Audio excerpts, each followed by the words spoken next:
Hello everyone, today we talk about the US War of Independence. There is finally enough content now on Schwerpunkt to create a playlist on the topic all by itself. Browsing today in particular the firepower of both the British and the US forces in the perspective of what had been mostly the European continental and of course also the Northern American colonial developments and influence on so-called linear tactics. This aspect is quite important. For July the 4th, I made a video about the so-called Pennsylvania rifle that, as I also was rightly rebuked, if anything in terminological sense, was probably not a rifle, musket, at least technically doesn't change anything. My mind is just like everything was a flintlock gun, like you can't call it like a musket. You know, the rifle musket, if anything, is something that starts developing as probably if anything, in a conventionally terminological sense from the mid-19th century. It was indeed very difficult to distinguish from other muskets at the time, but at least in America it was called properly rifle, and the smoothbore was called musket, right? So it doesn't change anything from a technical point of view, but from a conventional terminological one, yes. And in that case, at least we have appreciated the characteristics, in fact, of that weapon that, as we've seen, was incredibly performing in terms of range and precision compared to the line infantry smoothbore. And that, however, we explained, because of the limits, the technological limits of the time, still pertained to units that, although at some point quite useful in the frontier in a broader sense, in fact could not quite compete with the smoothbore, like in open field, right? For the obvious reason that concentrated fire by latter was much more intense, given, if anything, the reloading time. That was mostly the discriminant for that.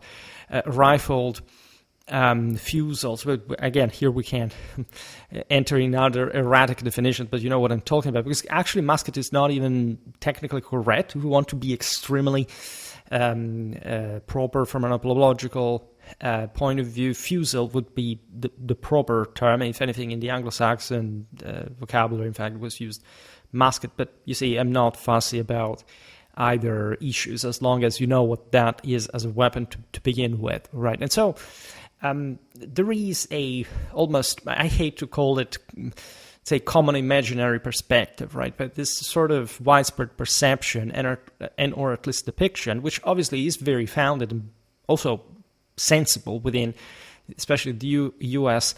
Patriotic mythology, and in fact, the U.S. War of Independence, defined by militias, right? What you commonly call as minutemen. That were called like that because they apparently had just 1 minute to decide whether, at the recruiter's demand, whether they would actually join the military fort or not. Some said because, they stayed just a few in the fray at the front. That's not much the deal.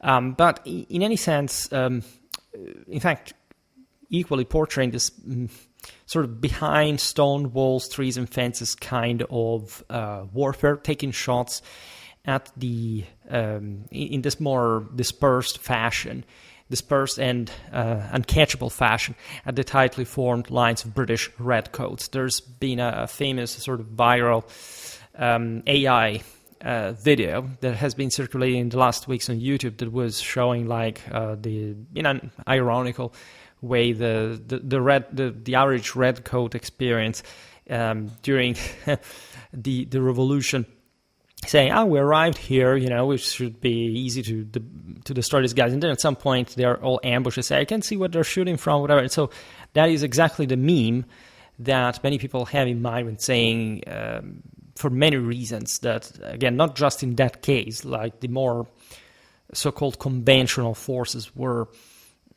allegedly, in fact, taken out through such sort of guerrilla means.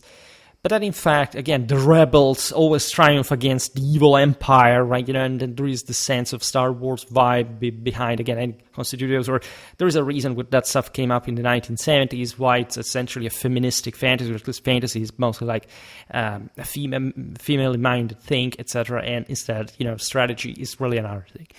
As you know, I made a pretty hefty series about the Von Kriege that explains, if anything, from a theoretical point of view, very eloquently what, of course, through the genius of the Prussian general, what, of course, war is in general, and why, obviously enough, Wu resorts to guerrilla, which is definitely a hard form of war, is, however, automatically declaring to be strategically inferior to the bigger force.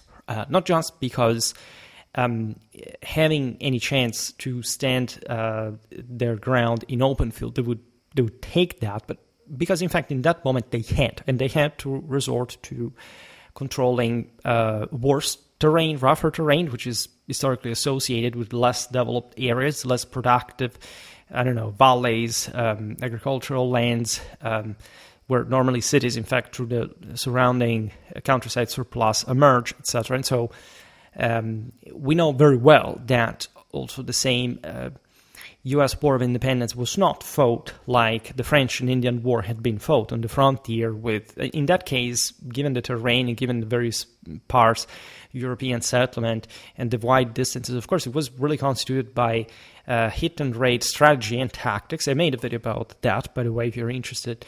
If you check out modern British warfare, you will find a or French one if you prefer. I also created different playlists properly about American warfare in general, and that obviously fits.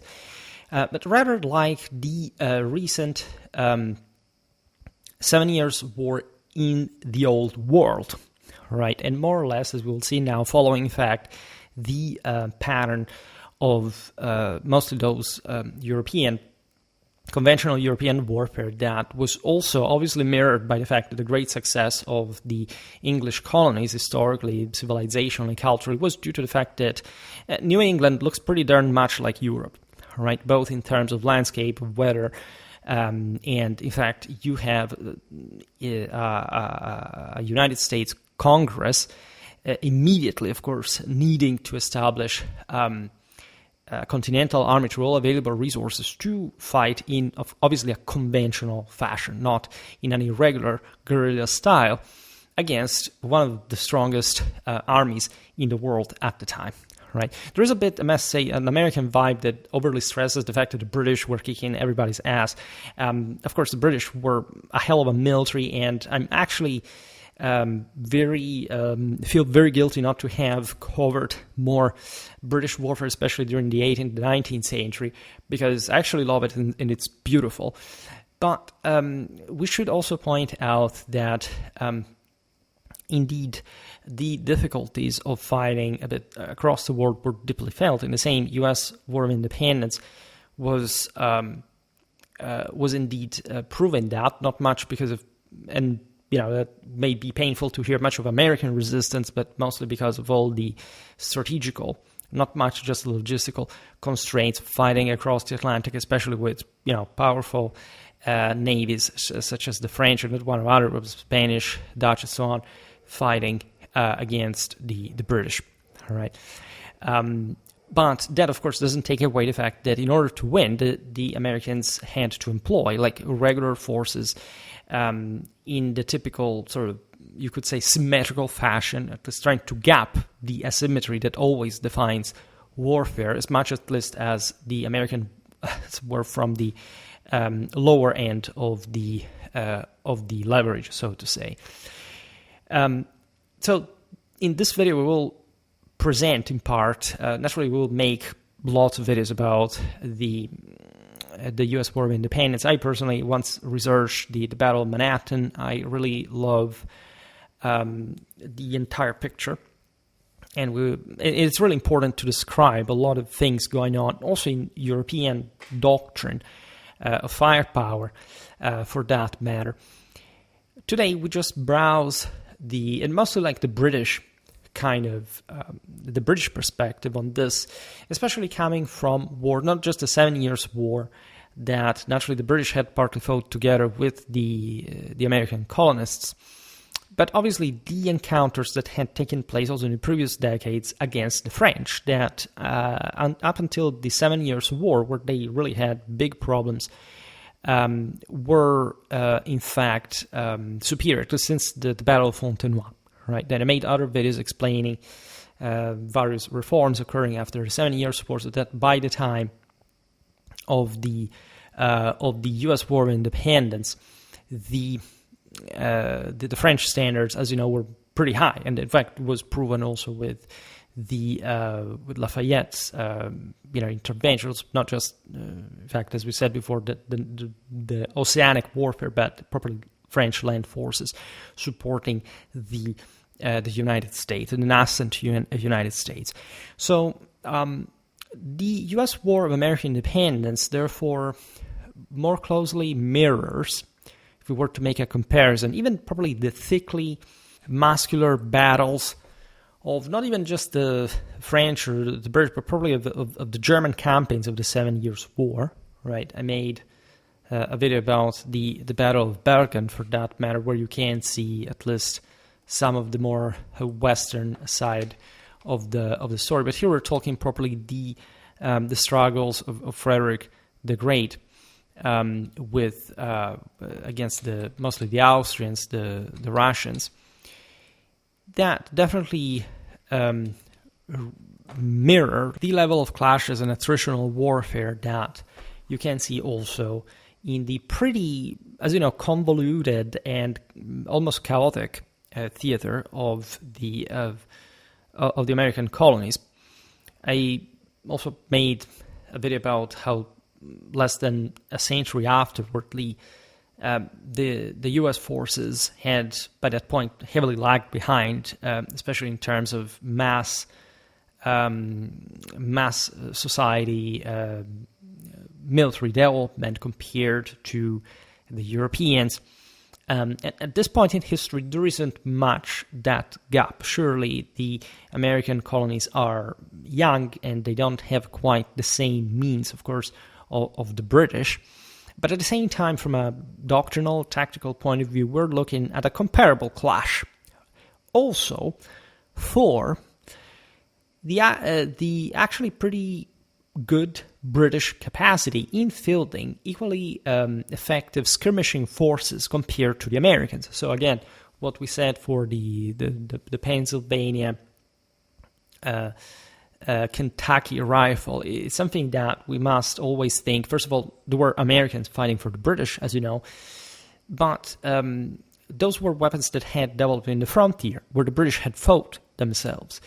And so, more or less, not just them, but other peoples also were provided with that kind of vibe. Without mentioning that, as we explained in the aforementioned video, much of that military technology came that would further develop, in fact, the more characteristic sort of American colonists' rifles, not musket again, came from Germany, came from France. And as you know very well, the British fielded an important amount of German troops, including the Jäger forces that constituted a sizable element of the same contingents. From their, not just the northern possessions, but from Hesse, famously enough, the famous Hessian so-called mercenaries.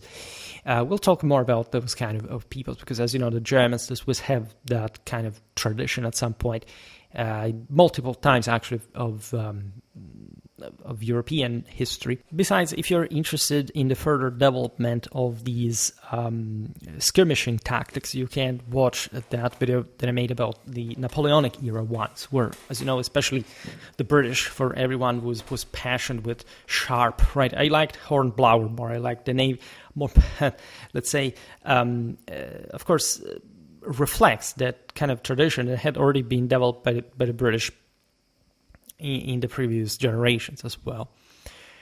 And so, again, a 7 Years' War scenario is closer to the U.S. War of Independence than the same war of the British and the colonists against the French in North America during the so-called French and Indian War, right?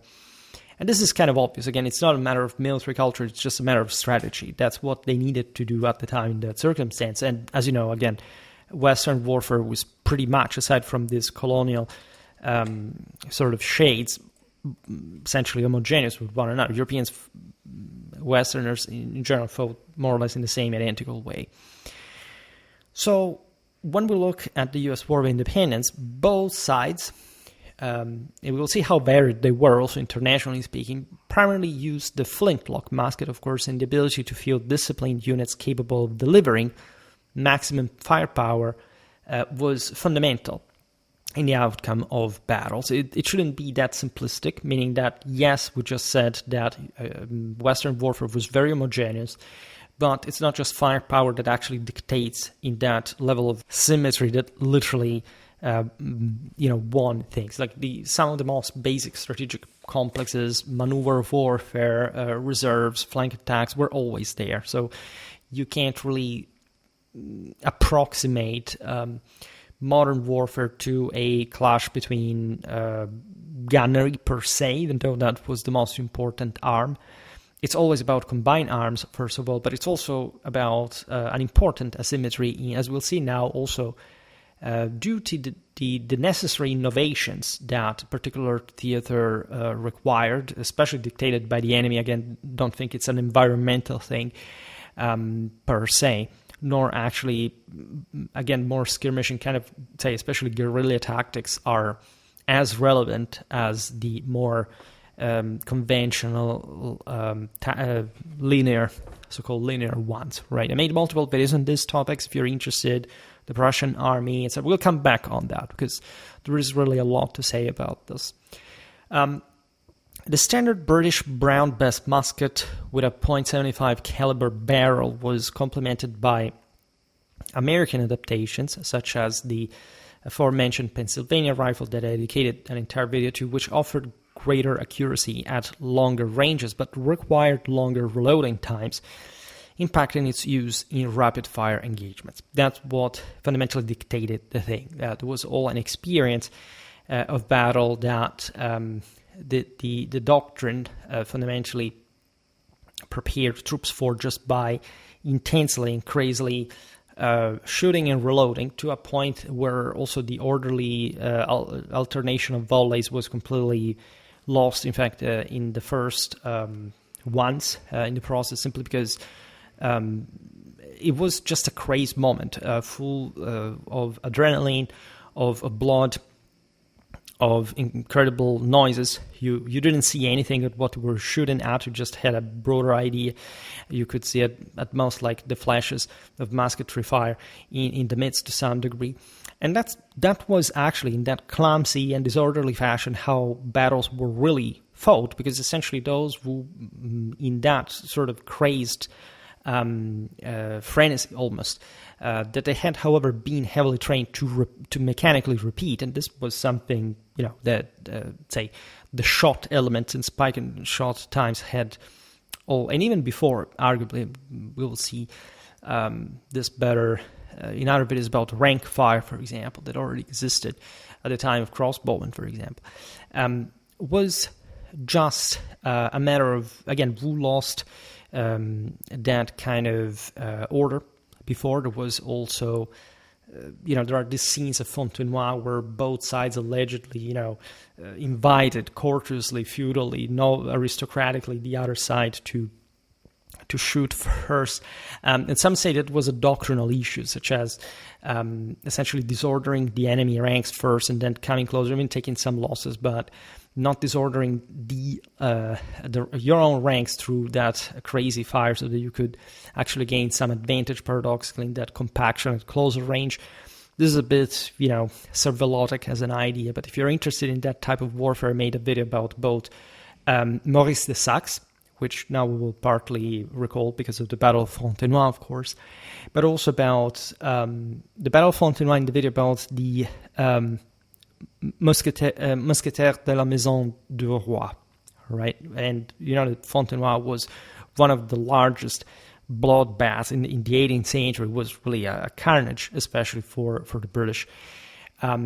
In fact, so when we look at the U.S. War of Independence, basically the British Army's infantry training at play was the one molded since the outcome, the trauma of Fontenoy, right? It was a response with the development as a response to earlier defeats, particularly the one of Fontenoy in 1745 that had reached basically like the lowest level for the British after, as you know, otherwise the first half of the 18th century that had essentially, in qualitative terms at least, crowned what had been the anti-French allies, right? The British, the Dutch. We've seen it since the end of the 17th century.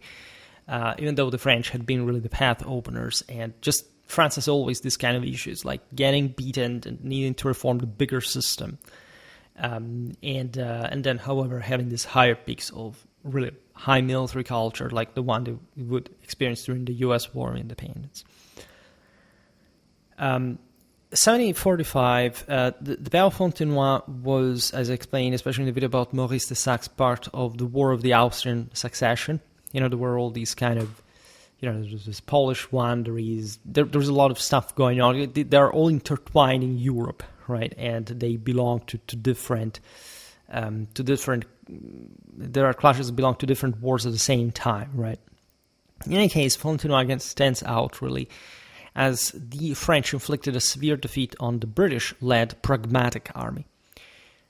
Fontenoy was fought on May 11th, when the British infantry advanced in disciplined linear formations, being, however, overwhelmed by the French army's superior coordination of artillery and musketry, something that actually the French would sort of decline doctrinally and qualitatively during up to the 7 Years' War, right, prompting yet another big reform, as we've seen, especially in the video about the Valliere system.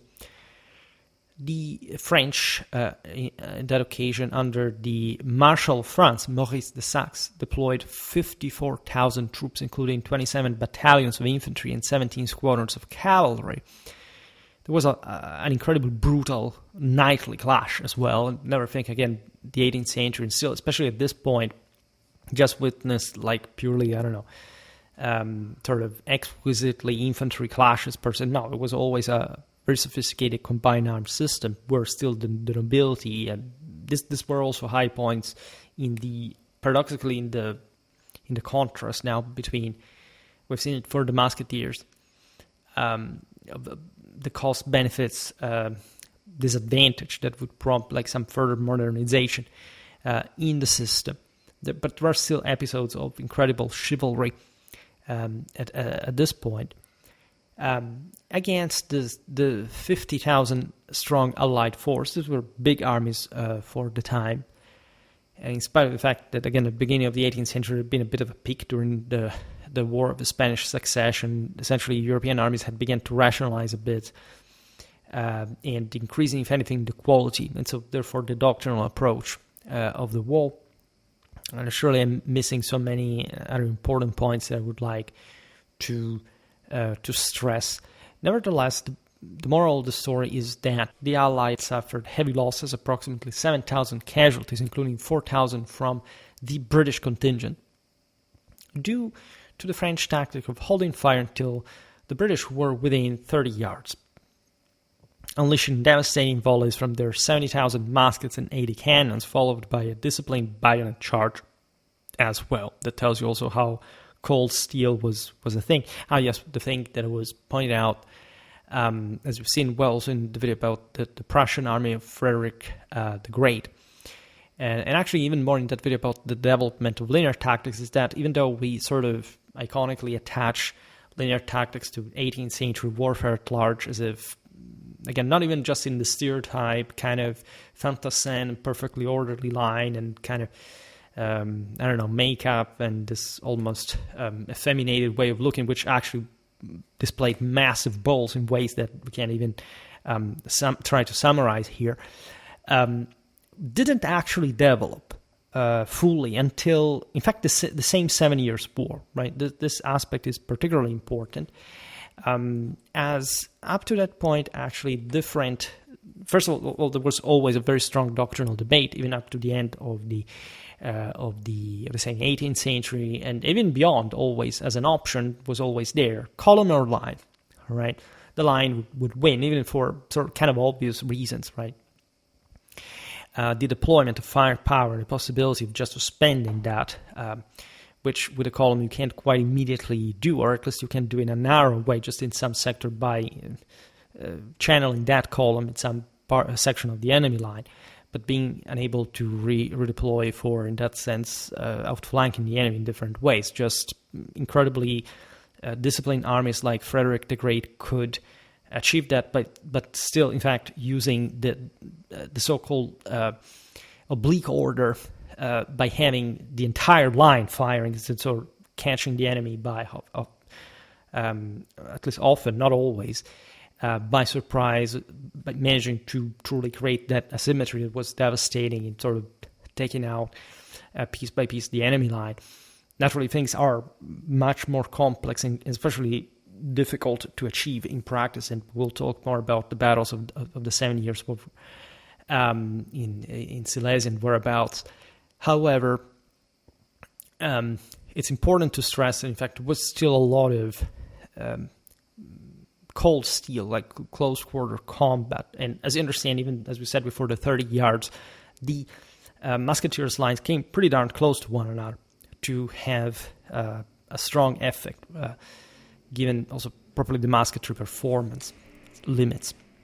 The same technological development and doctrinal integration had been following pretty slow pacing, given that, in general, as you understand, yes, there had been historically a great acceleration in the development of tactics and arms and so on. Nevertheless, at Fontenoy, the British were still following the 1728 regulations. Again, in this generations, it's somehow normal, as we've seen also in the video about Valère, to have multi-generations at some point, long sort of old, let's say, doctrines still satisfactorily employed. Right, naturally, there is always this resistance to change in big systems, but this also mirrors some kind of evidently slow and very much ad hoc kind of change that could derive from a theater, from a particular enemy. It wasn't really clear at the time, with the information available and the way military treaties were being written and for which purpose, how warfare would simply evolve. We've seen how, for example, Frederick the Great was an enormous proponent of bayonet charges, and quite effectively at the beginning of his reign. However, artillery power increasing in the second half of the 18th century to a degree that had to redimension the whole story. I also opened different, especially in the video about von Clausewitz, at least we discuss how military theory, we had the opportunity to discuss this in the last years or so in our series about modern warfare, was not really, mirroring the actual practice of warfare. There were some generals who wrote certain things and then they would literally fight both before and afterwards in completely different fashion. And the mistake that we have, especially as contemporaries, is to presume that what is written in military treatises is actually reflective, or was actually conceived in at the time as an actual the description of the actual warfare was taking place. Absolutely not, right? If you don't study battles and campaigns from any available sources and trying to reconstruct them, you will understand nothing about actual warfare. This, unfortunately, is a modernistic habit of feeling sort of, resting on military treaties as if, again, they had this overarching importance. They didn't, all right? In any case, the British 1728 regulations contemplated this rigid platoon, that is small units, basically, base firing system that faltered under concentrated enemy fire. This aspect is crucial because it also reveals another major dynamic in the scale of the art of war development, namely the level of collective training. Right? Collective training costs more, but not just integrates arms for combined, in fact, arms tactics, but is also just operating at a bigger level. Right? Never think the small unit tactics are the resultant thing. It's in battles, in warfare in general, it's the bigger dynamics that actually make that. And the bigger dynamic is designed doctrinally and just functions by practice, because there were times in which there wasn't properly even a doctrine and military treatises, as we said before, that, as we've seen, also were basically not quite the deal nowadays. It's inherently superior as a mathematical sum to the sum of the small unit tactics outcome, right? And there will be some interesting clausewitz and insights on this that we have already seen, but they're important to stress. Essentially, linear tactics was evolving towards the obvious functionality of bigger and more collectively trained systems that would be able, in fact, to fire in a more concentrated and orderly fashion, and therefore surpassing the individual platoons in that, especially more small unit based fire power action, right, that had to be more closely coordinated with the others. And naturally, that is difficult, especially in that mess that we described before that combat is. Now, the British defeat at Fontenoy prompted reforms to improve reloading speed and especially formation, so-called flexibility, meaning actually a more collective effort that could in fact confer also more tactical autonomy to these bigger pieces to sort of punch more collectively in a more coordinated fashion and a stronger one as well, the enemy.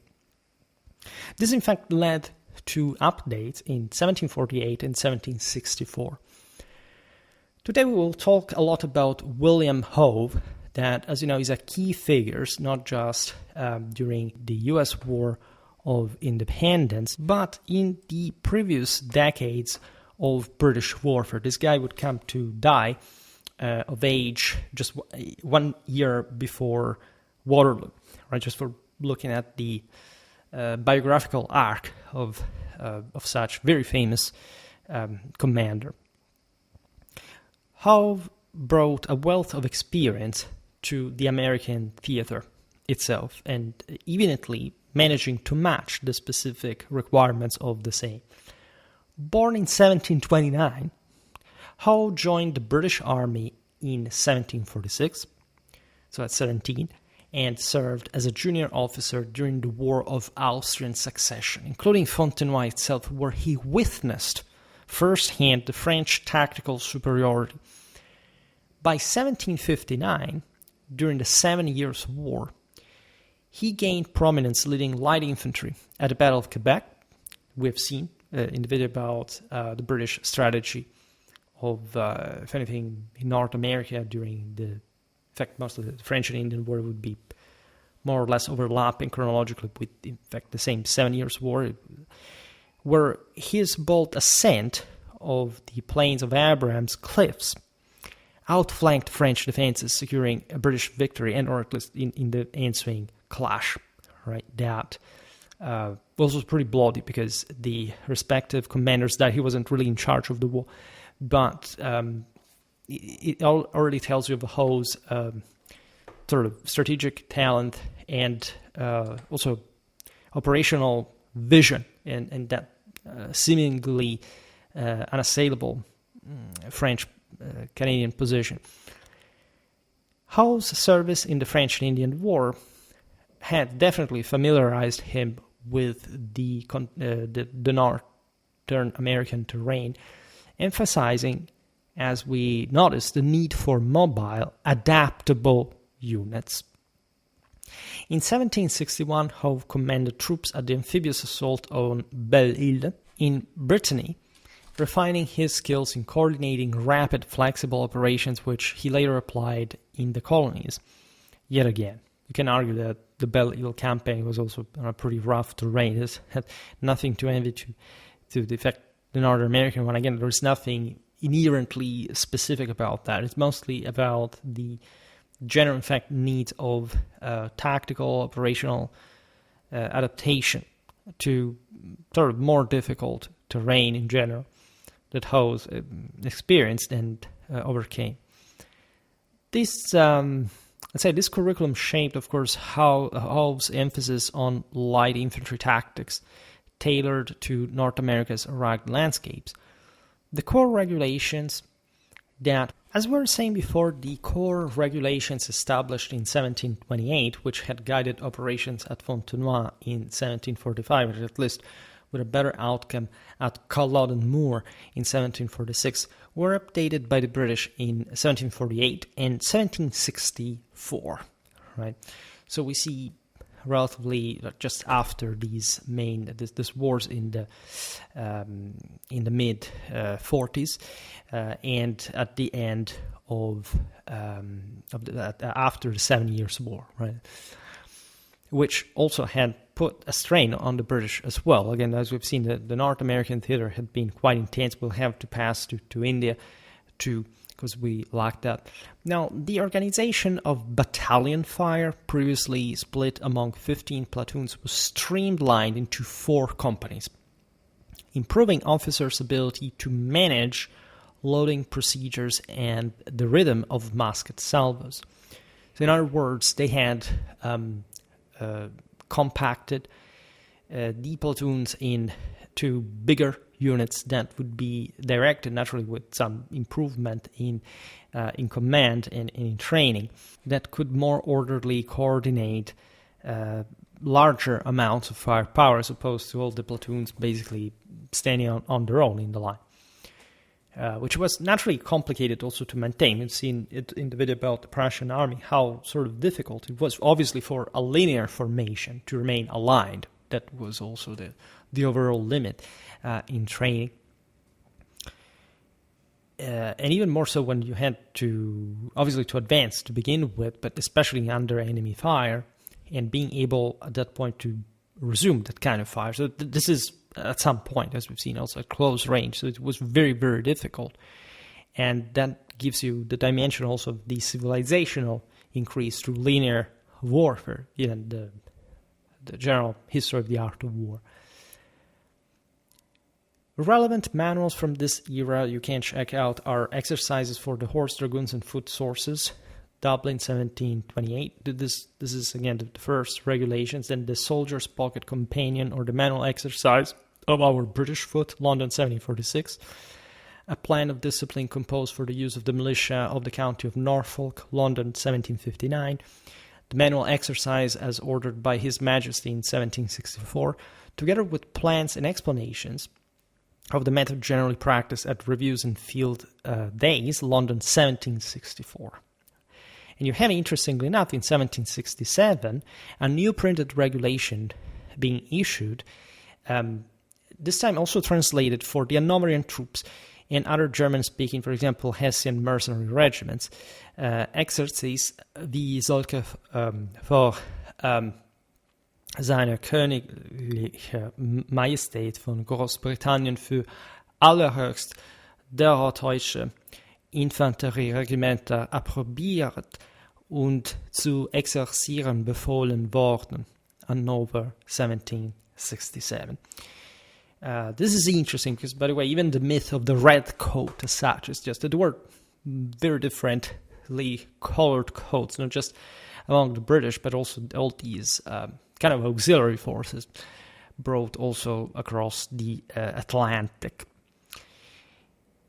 Now, unlike their Prussian counterparts that, as you know, had also become now friends of the British during the 7 Years' War, the British placed significant emphasis on the tactical value of light infantry, which had proven highly effective in North American operations. Why this difference? Well, obviously enough, as we just said, because of the colonial background of the British, which was not, again, much a matter of doctrine, like simply presuming that, I don't know, with lighter forces, things would necessarily be better, but simply because at some point they had them and people had been trained in that, they had an experience, so they could be expendable in that way. Again, what you take away from sort of the heaviness of the infantry, you can obviously invest in the lightness, in the mobility, even in the range, because I've seen these at some point riflemen really were, again, they had less performing firepower as a whole, but on certain terrains they could be more effective. This is also the reason why the Prussians at this point are leading in terms of especially collective training, as you know, brutal discipline and more, and facing pretty big strategic threats, even just from a numerical point of view. Again, think about the Austrians, the Russians, the French, all concentrated. They had to be incredibly qualitative and highly performing forces. A bit that pressure that Matthias was still is to bring the Prussians to sort of specialize into that, also with a more proactive sort of preemptive strategy, as you know. And in that scenario, there is not much room for romanticism. If you don't really create a stone wall against these other enemies, you don't prove that your heavy infantry, that is inherently superior to the light one by definition, is able to hold and to, in fact, score more than your opponent. Like, pretty bad things could happen. And even with all the Prussian discipline of Frederick the Great and all the tradition, by the way, that stemmed from the legacy of Prince Eugene, as there were Prussian observers, famously enough, that would essentially mold also Frederick the Great's army at the Battle of Turin, at the Siege of Turin, and so on. We'll talk about Prince Eugene again soon. Still, you have the miracles of the House of Brandenburg, namely not military victories, actually in some cases real debacle. Think about Kunersdorf. But political solutions to save Prussia at that point, because the army could not do it anymore. So it's really a different context, right? And British naturally have developed a different type of strategy, mostly at this point in the second half of the 18th century, mostly naval in nature rather than historically fielding enormous contingents in the continent. If anything, that had partially happened, but it would historically remain pretty contained. And most of these were voluntary forces. As you know, just in times of real crisis, the British would normally recur to conscription even though the means of finding soldiers could be pretty brutal, like all across the area. Think about gang pressing, especially in the Navy. It was better to be gang pressed into the army rather than in the Navy. But you have also admirals that had originally been gang press, like in the same way. And it's something that continued well into the 19th century, by the way, the incredibly brutal times. Now, by 1771, the first British regimental light companies were formed. This is important because, as you understand, properly the regiments had specific units, specific companies dedicated just to this skirmisher kind of trooper. This brought, naturally, in their case, an adapted gear, ad hoc equipment, including short jackets, small felt caps known as roundabouts in place of tricorn hats that, as you know, were more typical of line infantry, and compact knapsacks. Right, this all to favor, let's say, agility, right, to enhance that specific maneuverability and capacity of eluding also the heavier enemies. That was really very useful, would turn out to be very useful during the U.S. War of Independence. These units could provide forward cover for line troops in battle.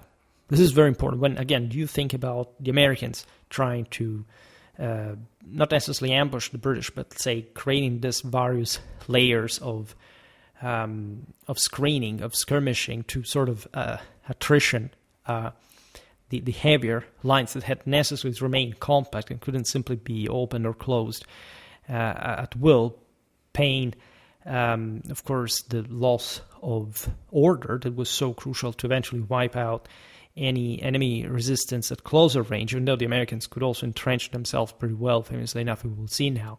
Well, these lighter troops would carry out the more surgical work. We've seen it also in the Napoleonic era skirmishers video.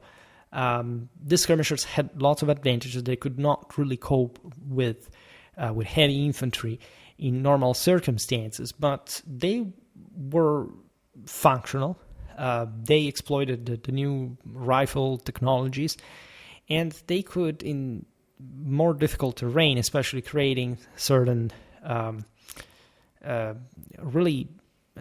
delays, especially with bottleneck. I don't know, think about crossing bridges, whatever. Like, these guys could be pretty effective, pretty deadly. They could also, just because of their mobility, execute swift marches, conducting deep incursions into enemy territory. So scouting, carrying out a reconnaissance, almost functioning similarly to a modern air mobile brigade, right? Historically, there had been the dragoons that had done something similar. But at this point, that we are in, again, the third quarter of the 18th century, things are tending towards sort of the larger ones again, and so you must have something more quickly and cheaply expandable, so properly at an infantry level by a sizable degree. The light infantry's equipment included lighter muskets, often shorted to 42 inches, enhancing mobility in rugged terrain, which partly, of course, reduced the same firepower, but could, in fact, create also more advantages in that speed. In 1774, Major General William Howe began implementing the 1764 regulations for light companies, enabling them to engage effectively in intense combat rather than being limited to the skirmishing tactics typical of the so-called petite guerre. Right? This is relevant because it shows, as we observed in the regimental organic of these companies, that the latter were in fact integrated in a bigger picture that essentially had to rely on combined arms in open field as well, and or in naturally fields that could be more composite, more entrenched, more forested, whatever, but that in fact were to be handled in a comprehensively tactical fashion. On October the 10th, 1775, appointed as Commander-in-Chief of British forces in North America, Howe introduced a rigorous training program for all units deployed to quell the colonial rebellion. The famous Battle of Bunker Hill on June the 17th in the same year had demonstrated the Americans' resolve to fight for independence and the potency of their battlefield firepower. Right? Bunker Hill was, as you know, a butcher hill. The engagement resulted in 1054 British casualties, specifically 226 killed, 828 wounded. We're talking over one-third of their forces. Naturally, this spoke volumes about the British resolve, because, by the way, this is all for those who think 18th century warfare was about, damoiselle of some sort. This was also not a tactical accident. The British tried 3 assaults, with only the final one, in fact, succeeding, compared to the 450 American defenders' losses, specifically 115 killed, 305 wounded, 30 captured, which was almost one-fifth of their forces. And again, these are staggering casualties. I mean, just by proportion, an army losing even just, in fact, a fifth of their whole of the world men is really shattering the entire army. Just look at what the British displayed. This is really something utterly insane. There are some battles, also pretty early on in modern warfare, but also in we will make a bit the maths of all this, showing how traumatically brutal and massively bloody 18th century warfare actually was, and how also the ideas about but they resorted rarely to bayonet charges, but really in these battles everything happened.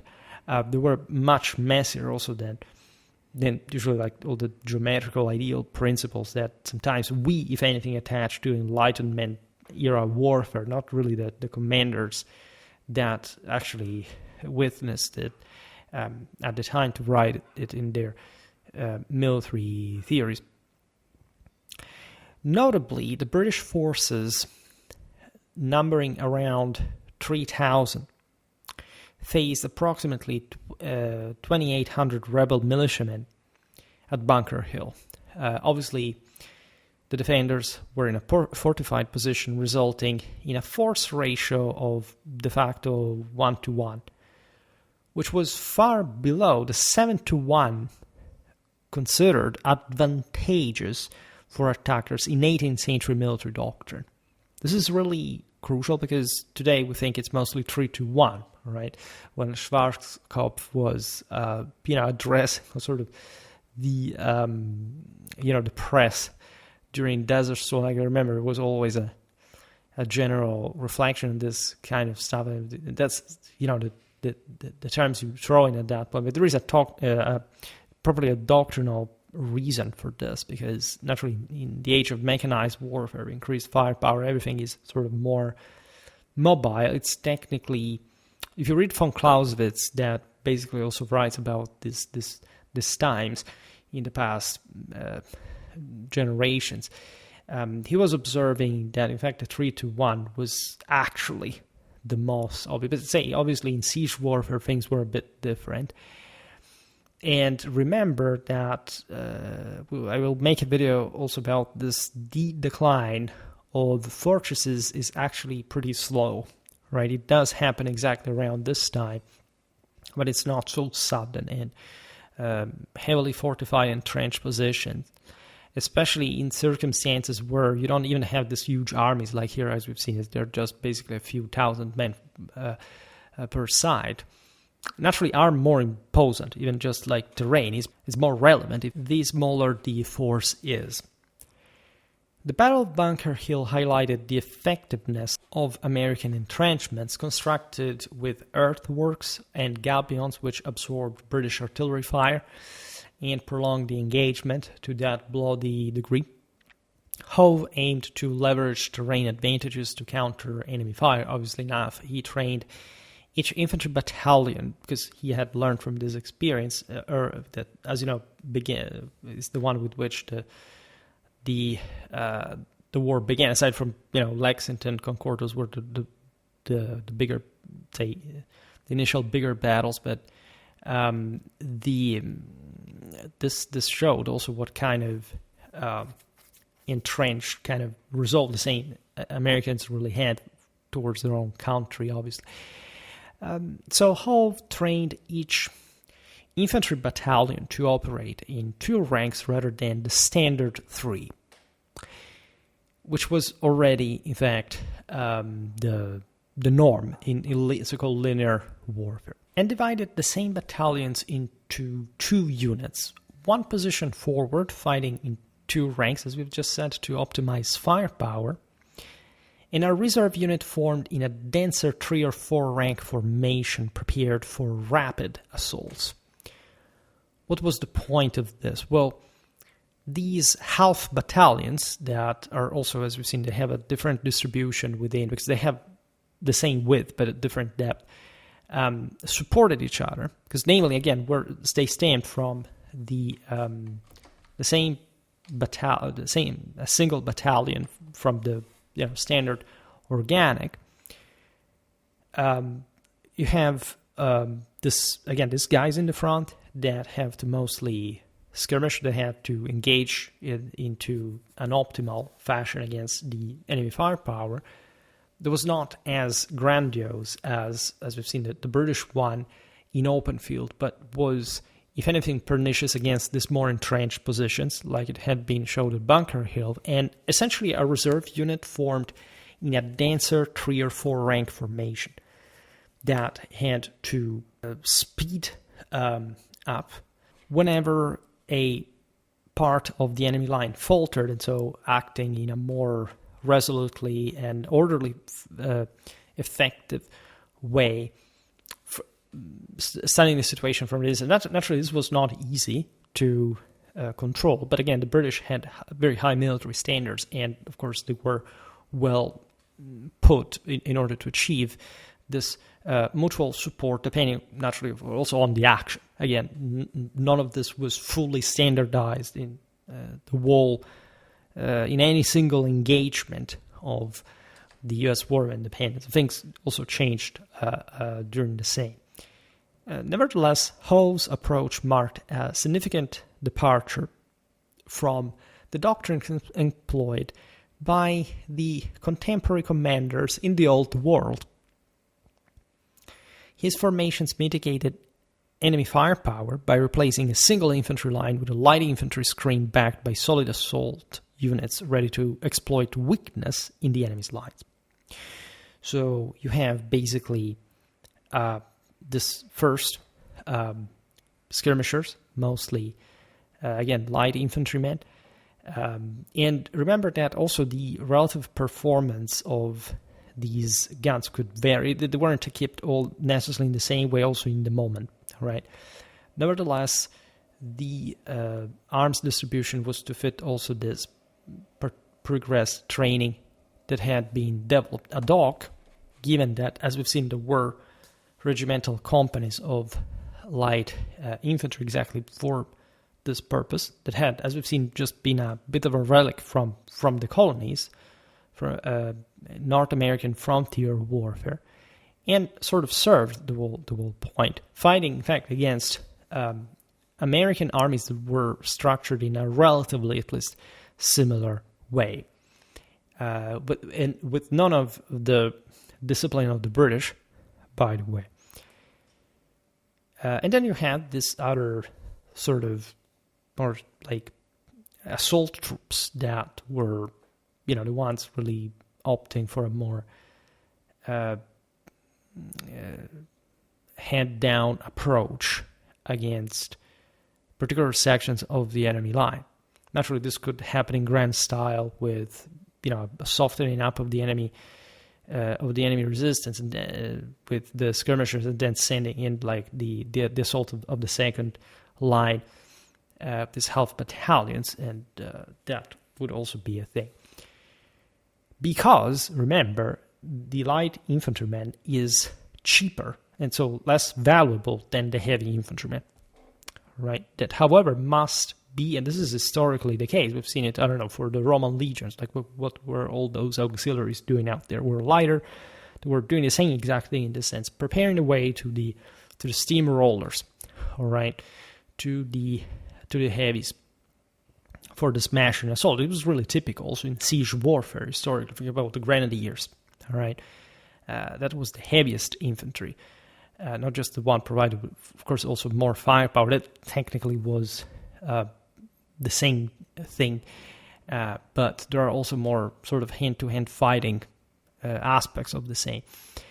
Now, these British tactics were tailored, of course, for the dense wooded terrain of North America, where traditional linear maneuvers were slightly less effective, but still, of course, dominating the art of war. The British also employed loyalist scouts, which is the other point of the story. They had Americans that fought in the same frontier fashion, and so literally used the same rifles we were talking about before. For example, this many, as early as 1776, were approximately 200. I mean, not too many, but maintaining.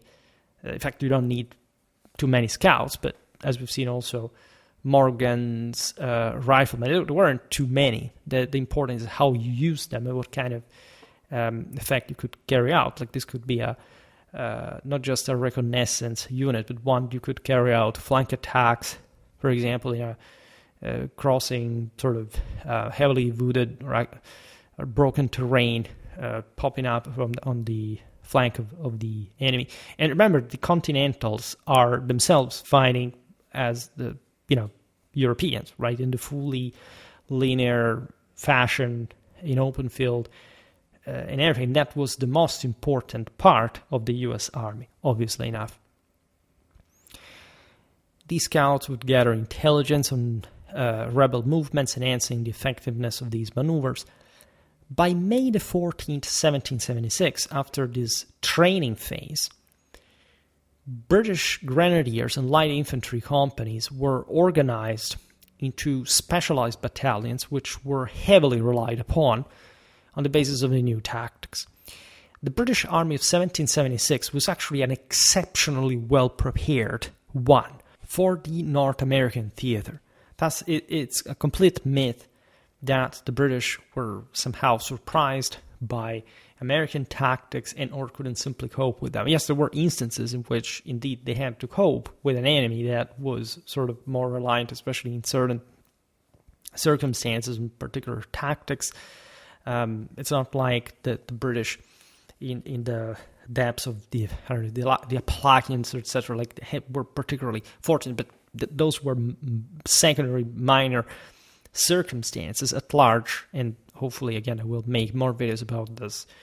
There were sort of bigger engagements, more sort of conventional ones, where, as you know, the British also initially really kicked ass, all right? And maintaining this quite fierce upper hand up to almost the end.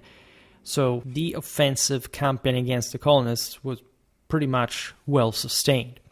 Also by the excellent British logistics, the dominance of the Royal Navy. At that point the British had to question a little bit the revolutionary aims, given that 1/3 of the Royal Navy tonnage came out of the shipyards of Boston. And so again, there is all that stake that we know of, and that was not even properly fought over decisively in America per se. It was mostly a matter of naval force. In any case, and the British spent also a lot for this, and again, they were very well competently prepared to fight a war in North America.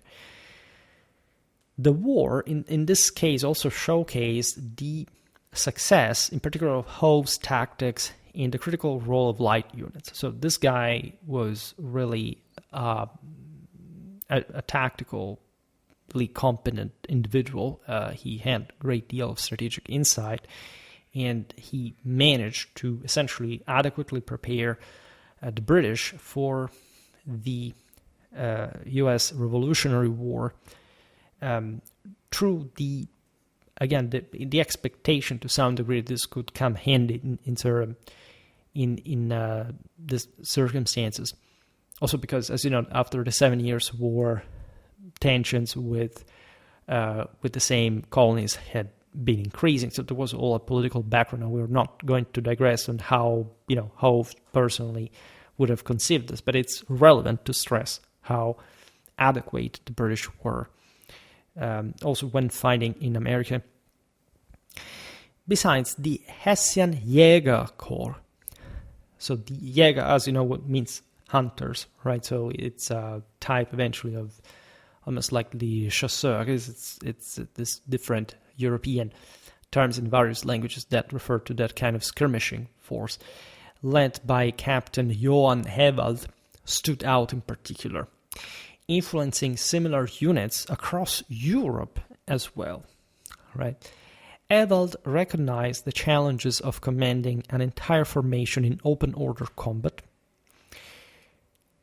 Naturally, the Hessians were specializing at some point in professional military service for hire, recognizing the increased needs of, for example, such a big war in North America that would, in fact, demand, for example, the Jäger approach that had historically, of course, developed also in Germany, among even these smaller states that, however, had been involved in some of the bigger wars in the continent.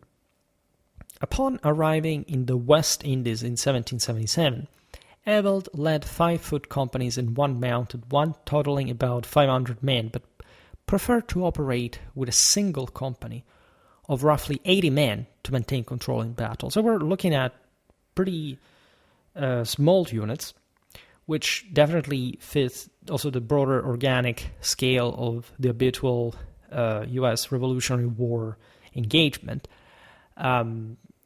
These were, however, again, specialized skirmishers de facto sharpshooters. In fact, the Jäger were equipped with rifled carbines that, again, were a bit of a compromise between precision and lightness. They were accurate up to 200 meters or slightly less, allowing thus precise targeting in skirmishes.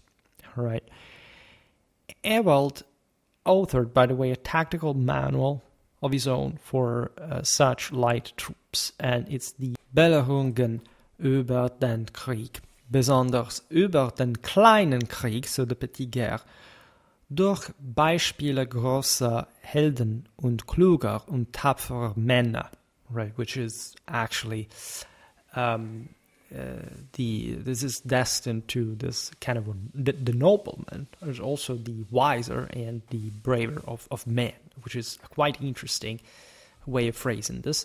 By the way, this manual was published not at the time or before, but in 1798 in Schleswig, northern Germany. It would be translated into English as a treatise upon the duties of light troops, which has a much more sobering title, in London, 1803. Right, so we are in now the full Napoleonic era, where, as we've seen, skirmishers and riflemen would become ever more relevant, in particular in the British Army, but a bit, especially by numbers, by proportion, in all the major forces involved in Napoleonic era warfare. Right, this is quite relevant. You have also another work by Lieutenant Colonel Andreas Emmerich, who had led the Free Corps in British service in the previous years, writing on, in fact, this guerrilla warfare and light troops, the partisan in war. This was straightforwardly in English, even though it was translated later in German, so it's an interesting dynamic. Partisan war, or the use of a corps of light troops to an army London, 1789. Other, quite relevant date, prefiguring a bit like the storm incoming over Europe in particular. The German translation, which was published in Berlin in 1791, sounded as the Parteigänger im Kriege oder der Nutzen eines Korps leichter Truppen für eine Armee. The Americans, so you understand also that the Germans were more, extensive in their titling. In any case, as we were observing in the video about the Pennsylvania/Kentucky rifle, the Americans also developed their light infantry units, following more or less a similar pattern. These tactics were detailed in Stevenson Military Instructions for Officers Detached in the Field, containing a scheme for forming a corps of a partisan, Philadelphia, 1775. All right, so quite meaningful for the incoming, storms at this point. Instead, having been prior the American turn. We really described Morgan's riflemen in the aforementioned video. These were probably the U.S. light infantry. This was initially, as it often happened, like a spontaneous private enterprise, like for militiamen of people who also were quite interesting anthropological types, because this is a bit like the longbow. Like the bigger rifles were mostly tailored on the anthropometry of the user. And so you have this tall young man, refined in the frontier, like the staff breeds mostly of northern Central European blood, brutally selected by the unforgiving frontier that knew well, especially the terrain and how to shoot with this stuff. And again, there are very interesting records that were achieved with such a rifle. As we explained in the last video, Morgan's riflemen's unit was formed in 1777. We were approximately 500 men. I mean, they were actually a bit less at the beginning. and they were, if anything, spent in different circumstances, also important battles, leveraging especially the Pennsylvania's rifles' range to harass British flanks, right? They popped up in the nearby forests that normally were also defining a bit the battlefield since ever, right? This is an interesting aspect of firearm times tactics, like the fact that the sheer power of fire can allow this more open order forces just to scatter somewhere, prefiguring, because this is exactly what would happen properly with rifling, right? And if anything, in the late 19th century with machine guns, but in general, these guys can be puncturingly and surgically effective. Also, as you see here, with smaller numbers, but managing to infiltrate in very rough terrain and outflanking the enemy, which is a problem. It's a bit like, I don't know, we've seen it in the 13th and 14th century, the flank attack. How this could be carried out just by I don't know, some tens of horsemen against battle lines, sometimes of thousands. But if properly led at the right moment, you could literally cut through these battle lines as if, like butter, at least really crippling their order that was crucial to sustain the various charges against the opponent, and naturally was to be engaging, in fact, the enemy in that specific moment in timing was everything, and so it was at the time of the American Revolution. Again, we will talk much more and better about the Continental Army. I think we've never really done it except in that video about just the U.S. War of Independence in general, the triumph of the colonies and of their French allies in particular. There are many reasons for that again elude most of what was happening on land, right? It may be painful to hear, but Americans noticed that, again, their independence was essentially decided by foreign power rather than insurgents. And there is a very strong sentiment that goes along with the aforementioned myth, mostly of, again, the minutemen, as opposed to the necessity of having a state endowed with actual power that can field a hell of an army. Like, in fact, the Continental one was, compared to anything the colonists had ever been allowed, especially at that point, to field on their own, which is a positive thing. I also made multiple videos explaining the birth and development of the U.S. Army, say from literally these years to, in fact, up to the U.S. Civil War, passing through the Mexican the Mexican War, the one of 1812 as well. So again, we explained all what is notorious, especially to my American followers, that constitute almost the majority, broader constitutional, small state, federal mentality. What really meant to have a core of a federal permanent army, and the nuance, like say, of political decision regarding the extension of this force that, in fact, by the beginning of the U.S. Civil War was completely inadequate for the extent of the United States at that point, so much so that the Europeans, basically looking at the U.S. Civil War, just were horrified by the materialism of the lack of satisfactory amount of officers, cadres, etc. Again, but as we explained, that was also something which was indeed great for the United States in that moment, in that also by that geographical scale and so on, but was not really still a time of guerre en dentelle. The American Revolution was not much of a guerre en dentelle in line of principle, because if anything, the Americans were challenging if anything, the aristocratic, or if anything, monarchic mentality that the British, even in their own already relatively modernized and secularized fashion compared to other European powers, were naturally incarnating and proposing and imposing, depending on how you see that.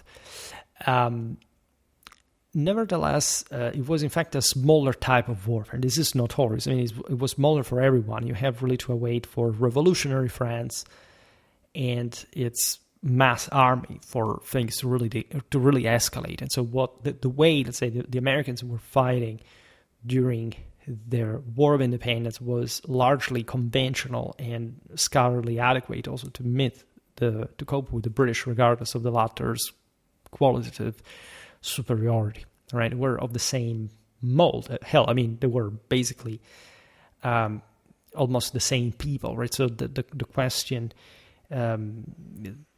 stands by itself.